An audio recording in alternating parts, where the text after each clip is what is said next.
welcome to another episode of our monthly news report here on the Cables to Clouds podcast.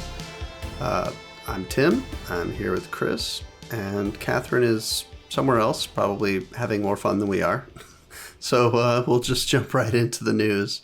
So top story from the last month, Lumen is acquiring Alkira, establishing the control plane for cloud connectivity. So according to Lumen, now they've made an all-cash offer, which is interesting, of $435 million in an all-cash transaction to buy Alkira. The Alkira, of course, is one of the multi-cloud networking OGs, along with Proximo and Aviatrix. I think those were probably the big three that were kind of the MCN darlings for a long time. So that was the LeBron, the Chris Bosh, and the Dwayne Wade of cloud networking. Exactly. So yeah, I mean, in $435 million all cash transaction. So Lumen is seeking to acquire Alkira basically to serve as its, like it says, control plane, its orchestration plane for connecting customers using Lumen, I assume, to all of its different services. This is a really good acquisition by Lumen, if that's what they're looking for, because Alkira was always very much in the kind of as a service layer of cloud connectivity. So yeah, really, I would not have had this on my bingo card, but it actually makes a lot of sense. Anything to add there, Chris? Yeah, I'm kind of with you in that it's a good move for Lumen, which I think this kind of piggybacks on the back of another offering that they have from, at least through AWS. I don't know if they offer the exact same thing through any of the other cloud providers to date, but they do offer like a last mile service for AWS as well. When, we also in the last month saw the AWS Cloud interconnect option that they've launched that has now gone into GA as well. So, and that even on the published or the published article about that going GA, they've talked about this last mile service that they're getting from Lumen, and then Lumen on the back of that has just acquired Alkira, which if you know about Alkira in terms of cloud networking, they had. All the major players in that space had kind of different ways to solve the same problem, similar problem, I guess. And Alkira was very centered on building a backbone that they owned and operated, right? So they had a lot of POPs distributed across the globe, and it was more like you just needed to get traffic into their POPs, and they would handle the traffic end to end. They had integrations with Zscaler or things like that. To me, this sounds like it's going to require quite a bit of transformation of one of these entities for this to work out appropriately, I think, given that it's Alkira being purchased by Lumen, which is probably a much larger company, just with their kind of historical days of being in the telco space. I imagine that's going to end up being a bigger transformation of the Alkira product set. And I wonder how it's going to tie into this AWS Cloud Connect service as well, whether or not we're going to see kind of added benefits on top of that, maybe some path monitoring, some dynamic stuff, adding real app intelligence to these last mile services maybe.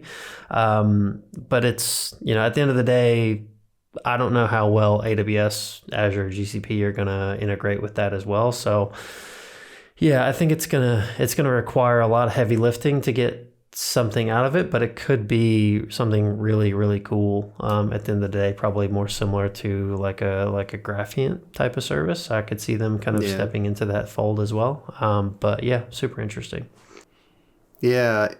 Also, I forgot to point it out, but so Lumen's acquiring Alkira not to run Alkira as the Alkira business, right? They're buying it specifically to use as their kind of control plane for this orchestration, which again, the way Alkira works is this kind of POP-based backbone system, so it makes perfect sense.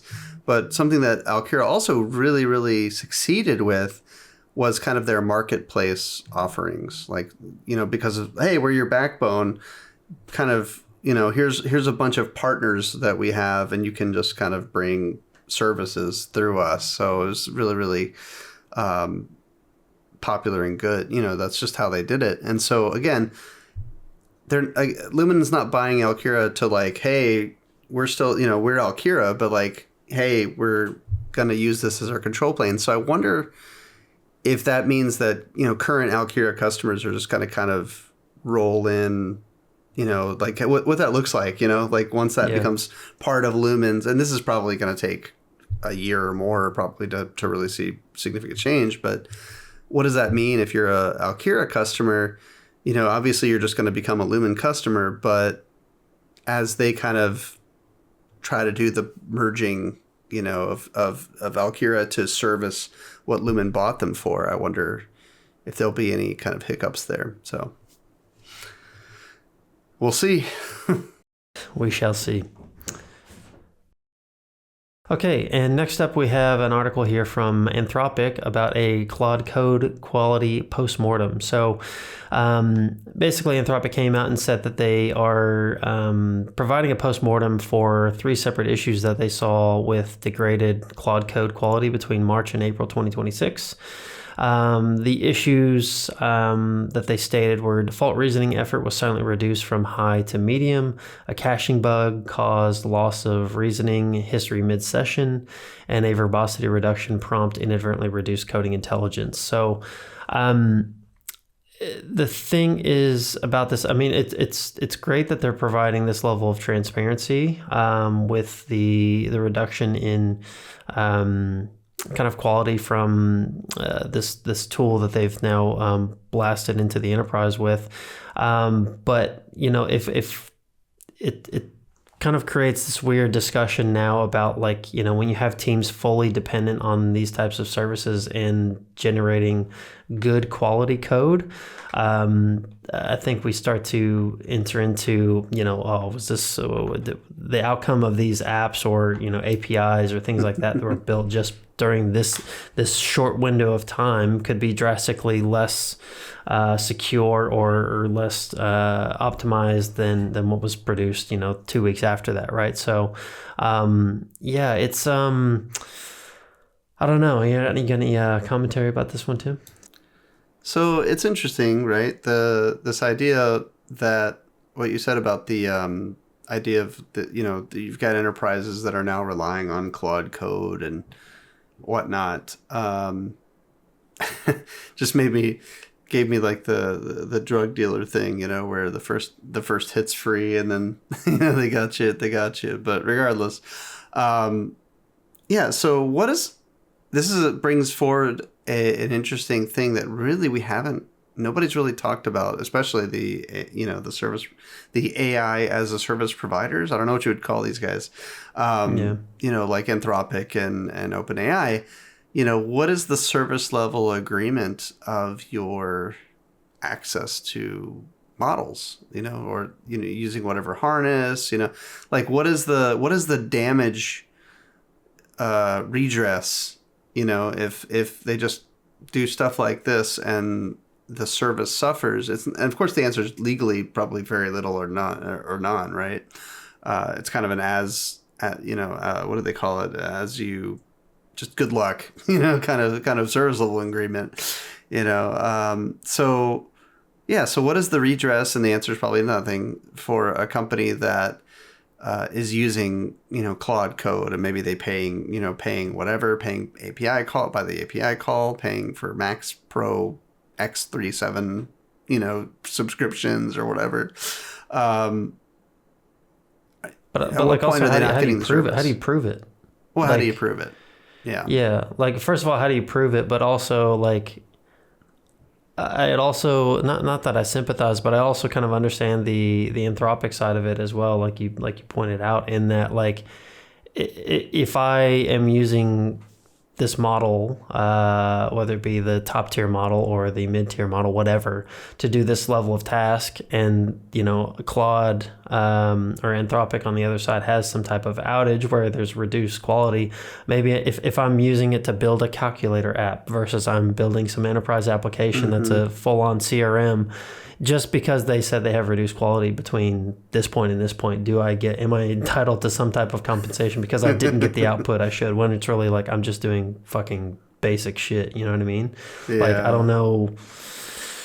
There's no process. There's no process in place for anything like this, right? And the other thing is that,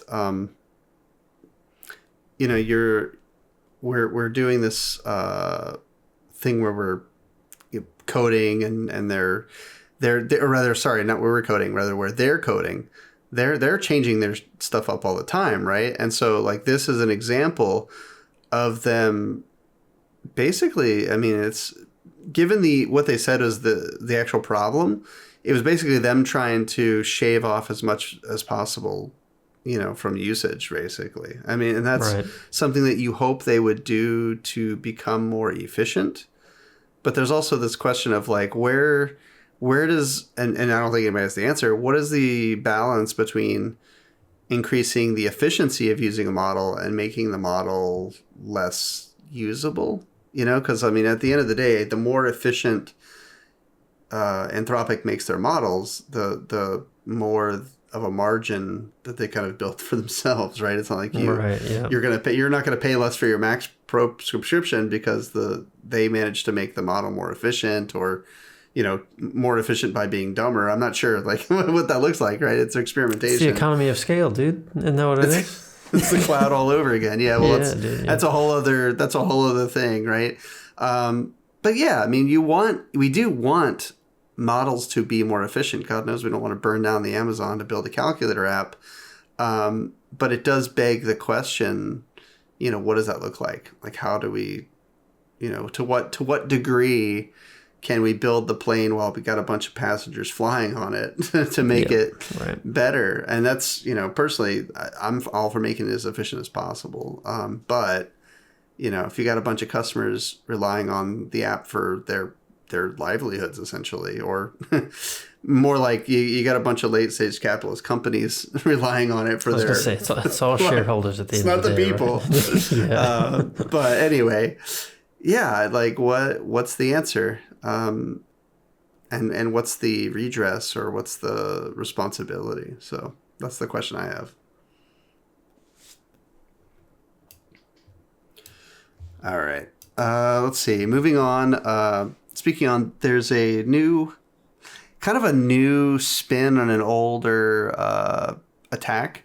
So back in 2025, I think it was, we had there was a malware attack called Shai Halud, which was a supply chain attack that would get into like NPM and like some of the big, really, really big software packages that developers use. And, so this cyber, I don't know if cyber terrorist is right, but like just a, cyber criminal organization introduced this Shai Halud worm that would basically get on, steal a bunch of credentials, and then could act as ransomware, or could just steal. After you steal credentials, you kind of have keys to the kingdom. But there's a new version of it released, I think, by the same group, called Mini Shai Halud, which is kind of just a round two, if you will. Now, this one specifically focuses, and I'm not sure if the other one focused on it exclusively, but now the newest attack is targeting prominent software libraries like TanStack and Mistral AI. So it seems a little bit more AI focused this time around. Again, I'm not 100% sure on how AI focused it was last time, but I think that one was specifically much more on the software side of things, like I said, like NPM and really, really big packages. So in this case, it's a supply chain attack. So they essentially make a small update to a fork of a really popular software package on like GitHub or something, and that fork picks up the changes and then builds it in, and then it becomes like a new version of the software. And so people who are building using that software, either suck in the changes and like upgrade their package version, and therefore bring in this compromised, this malware infested package. Or if they're just, starting a new build of something, AI is like, oh, hey, I'm going to go download, this package, like, TanStack or whatever. And it pulls it in then. So it just depends on when you, did you already have something that was part of the supply chain, or are you building something that's part of the supply chain?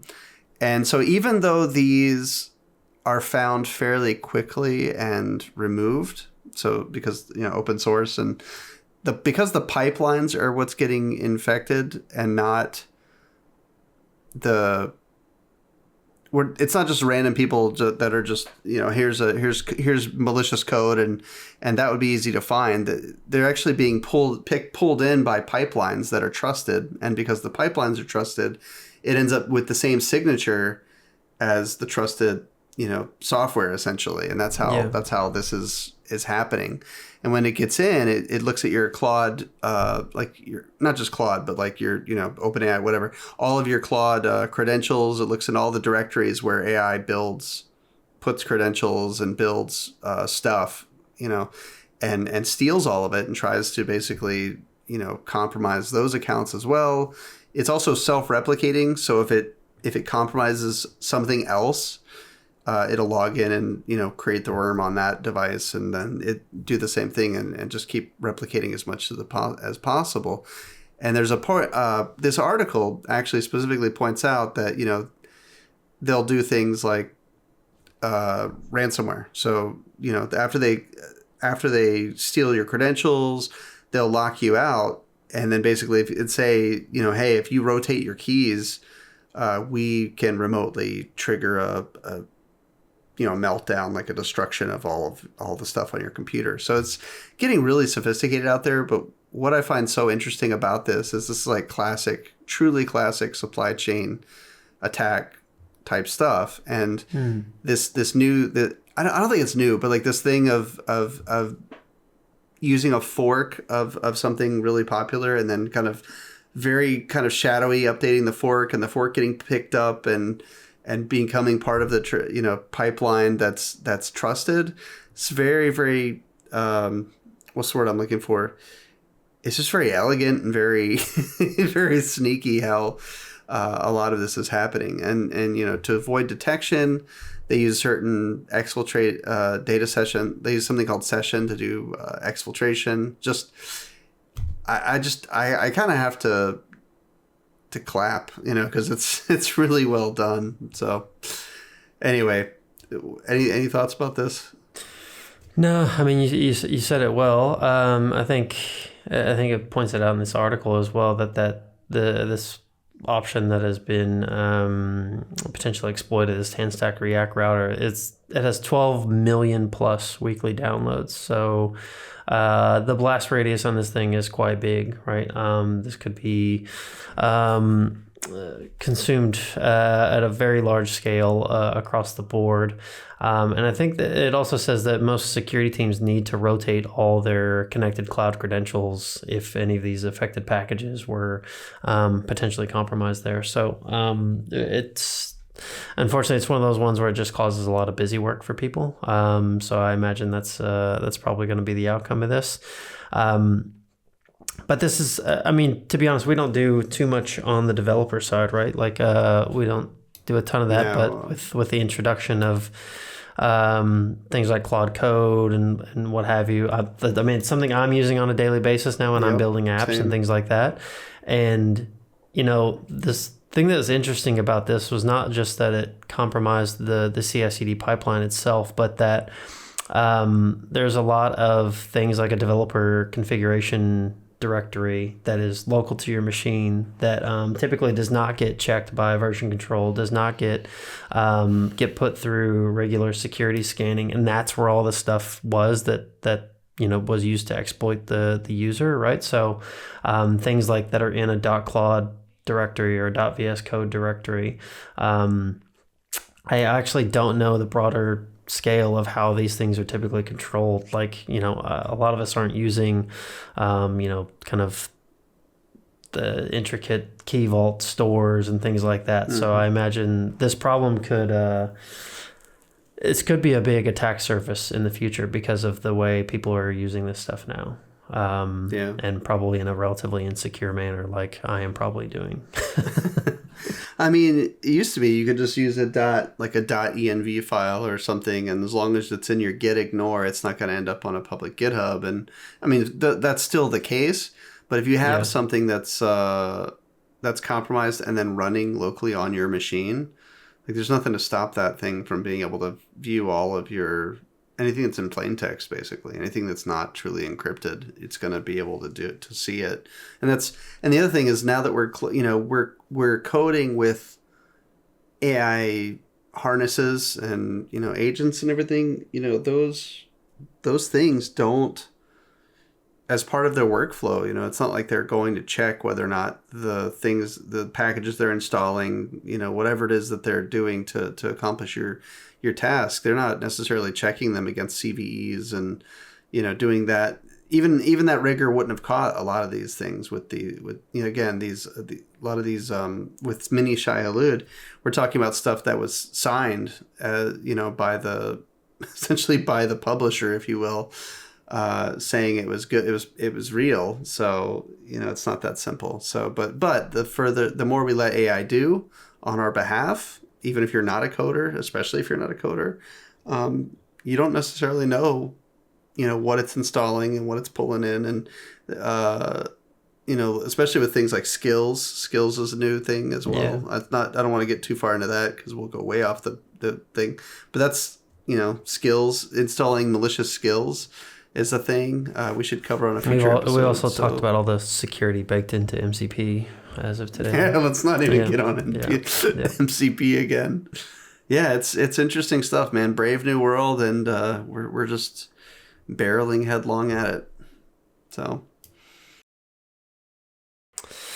All right, and to round this out, I have another, kind of spirit uplifting one here from I believe this is sourced from tomshardware.com. So a QTS data center in Fayette County, Georgia, drew 29 million gallons of water through an unauthorized connection for over 15 months.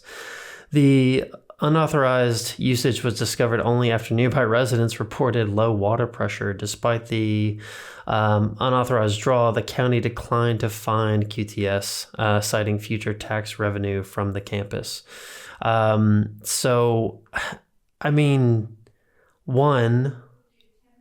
first thing I would notice, I don't know how the kind of utility itself would be able to not track a loss in 29 million gallons of water over that course of 15 months. That seems like something you would probably notice, but I mean, who knows? I don't work in a utility company. I don't know if that's a drop in the bucket or what. No pun intended. But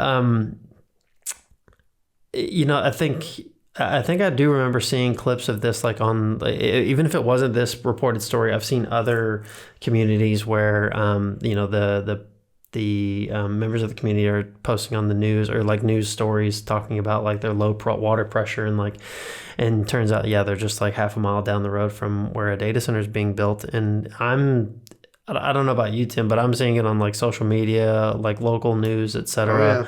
At least from in America, there's a lot of anti-data center rhetoric coming across and obviously we have elections coming up, or you guys have election. I'm in Australia. We don't have an election for this. No elections in Australia.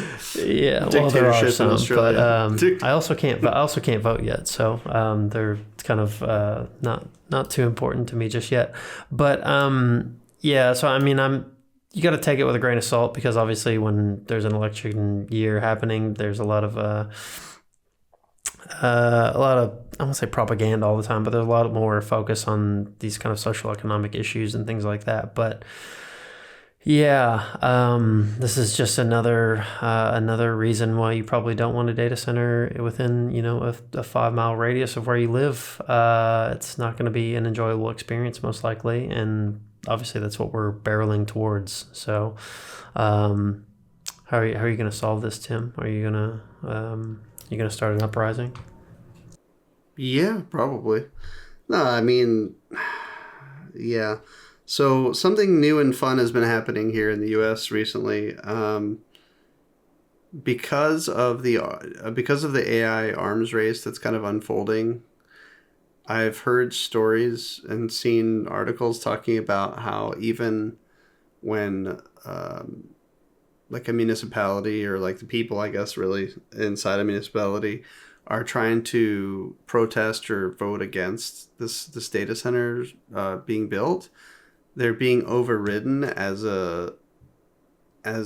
calling there's some new thing. Either they're calling them military installations and getting around this the process, or I've heard some national security words being thrown around, like this is a matter of national security, and it's such a it's like the war on drugs, dude. Like yeah, like it's not.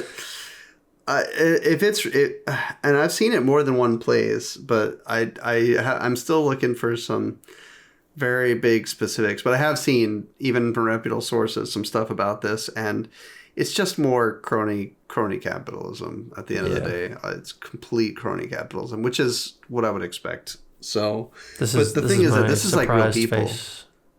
Yeah, right. But I mean, it's real. The thing is, at the end of the day, as we're talking about this article, this is one of many, right? This is what's going to happen. This is the behavior. People are going to have higher energy costs because, although here in North Carolina, actually, they're trying to pass a law basically that says that, any data centers that are being built will have to offset, essentially pay their own energy costs, which is a huge deal because we're talking like millions and millions and millions of dollars per year. But there's still all sorts of other stuff like, even in North Carolina, they were trying to attract data center development. This is, a couple of years old legislation, but things like, not having to pay taxes on property, of course, or like materials and stuff like this. But recently, because of things that are happening, like that's very quickly reversing course. But I don't think it's going to matter. I think at the end of the day, these data center lobbyists basically are going to be, not data center lobbyists really, it's just going to be the whole AI lobby, if you will, as a whole, is going to appeal to the administration, and they're just going to start getting waivers and whatever they can to shove these things down people's throats. And it's going to have real impact on their power. Water, God, we know water is already a huge availability problem. Yeah, man, I don't know what the answer is, but this is a real thing that's happening in the U.S. right now. So we gotta start talking about some positive stuff, man. Like I know, right? I feel like the last times we've done news, it's been really Debbie Downer stuff. I'm sorry. I want to talk about positive stuff, man. Let's next time. We're gonna go completely off topic. We're gonna like bring in something about like, I don't know, cat rescue shelters or something like all the cats getting adopted or something. I don't know. I feel like this is just becoming like an extension of our doom scrolling, right? It's just all fucking, it's all shit. It's hard to find the good news in tech these days, to be fair with you. Yeah, true. So we're trying. Tech is becoming public enemy number one, I think. Yeah. Anyway, we'll get there if we can get there. So. But we promise we're doing next okay. time We're all happy. We're everybody's doing well. Okay, yeah, all right. So we've had better days, but we're making the best of it. So, yeah, I hope everybody else is doing well. I hope all our listeners are doing well, or certainly better than the average. So that's all we. Yeah, I guess we should probably take the opportunity to share our support for. Any potential layoffs that happened recently that impacted anyone that we know and care about, or listeners, etc. It's not fun, but record profits keep happening, so it's the cycle repeats. But we're always here. If anyone out there has kind of fallen on hard times because of something like this, Tim and I are always and Catherine as well willing to help. So yeah.